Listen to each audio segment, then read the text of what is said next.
Hi, my name is Dr. Kislaya R. Welcome to my LifePage. Today we're going to talk about psychiatry. First, let me introduce myself. My school education is from Dehradun, high school from Welham Girls High School and +2 from Brightlands School. After that, I dropped a year to get through the competitive exams to do my MBBS, which I've done from KMC Manipal. I worked for a couple of years in Delhi and Lucknow, etc. before clearing again my postgrad entrance exam and doing my MD in Psychiatry from Stanley Medical College in Chennai. Following that, for the past year, I've been a senior resident in Shri Mahant Indiresh Hospital in Dehradun. Psychiatry is a branch of medicine dealing with mental health and neurology related to mental health. So psychology is the science relating with human behavior, and this is important because it will lead to a better understanding overall of the behavioral changes that are happening, which finally lead us to a diagnosis in psychiatry based on which you will be prescribing medicines and treating your patients.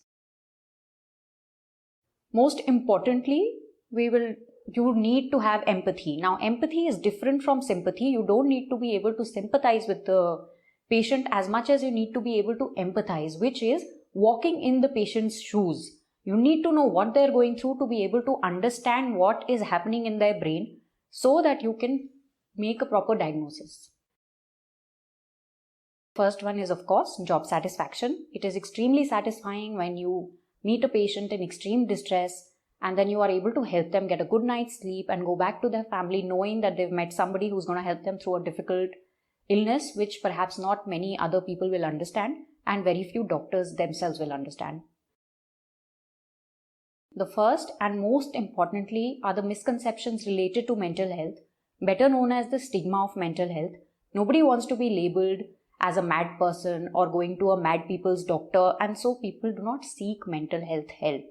But when they do, it's very satisfying to be able to help them.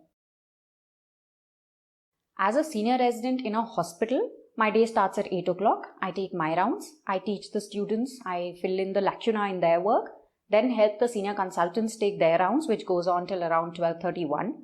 Then I go and see references, which are psychiatric patients in other parts of the hospital, perhaps admitted under other doctors. Then we have academic activities where you're teaching students, learning yourself. Then I do my evening rounds where I see patients once again to monitor the day's progress, any new treatments that have been done, any new tests that have been run, and prepare the notes for the whole day. And that's it, I'm done in around 8 to 10 hours. I hope I've given you a balanced view of psychiatry. Thank you.